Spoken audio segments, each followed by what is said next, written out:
为打呼噜是睡得香，全球每天3000人因打鼾而死亡。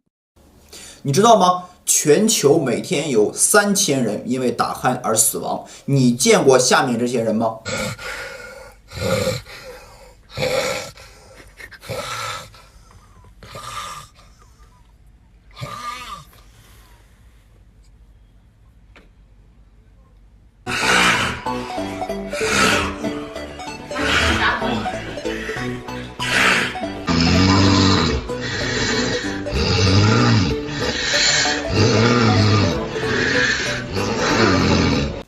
你是这样的人吗？如果你也是这样的话，那你很有可能患有睡眠呼吸暂停综合征。在医院睡眠监测室里面，常有患者每晚呼吸暂停200多次，每次暂停35秒。这对心脑血管损伤是巨大的，轻者会因为缺氧窒息憋血，再严重会导致心脑血管疾病，更加严重会导致心脏直接骤停。睡觉为什么会打呼噜呢？一、舌后坠。当平躺的时候，舌头会有一个舌后坠的动作，舌头会把气道口堵塞。因为舌头是平滑肌，在平躺姿势下，舌头放松就会往下瘫软。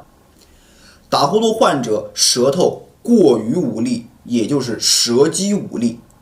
这种舌肌无力会导致舌后坠过于严重，堵住气管。第二个原因，颈椎曲度变直导致气管狭窄。经常低头、头前伸这样的动作，打呼噜患者就不能做了，因为经常低头、头前伸会导致颈椎曲度变直，而颈椎曲度变直就会挤压我们的气管，导致气道狭窄。气道狭窄，呼吸本来就受限了，再加上舌后坠，导致气道更窄了，这样呼吸起来就更困难了。第三，舌骨肌压迫气管，经常低头会导致颈部前侧的肌肉过于紧张，其中有一块非常重要的肌肉叫舌骨肌。当舌骨肌发生紧张的时候，它可以直接压迫气管，导致气道狭窄，呼吸困难。针对这3种原因，我教大家3种康复锻炼方法来改善恶性打鼾。舌头发芽。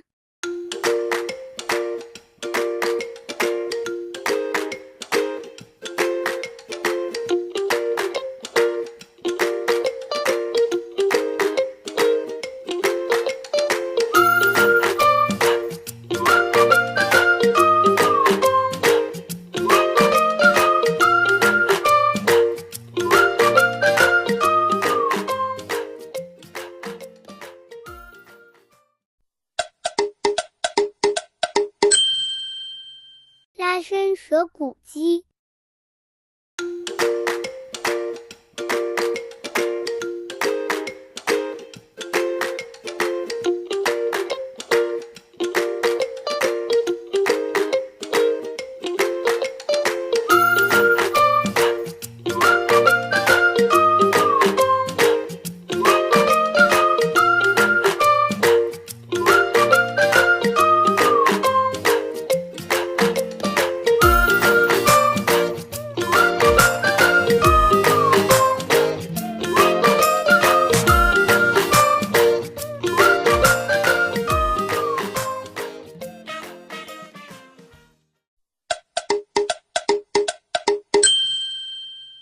矫正颈椎曲度变直的训练。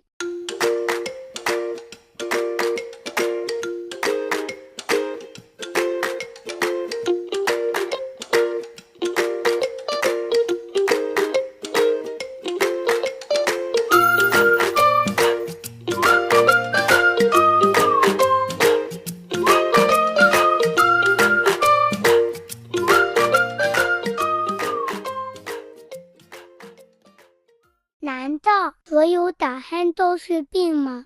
不是所有打鼾都是病，像这样连续的舒缓的打鼾就是正常的，大家不必要过度担心。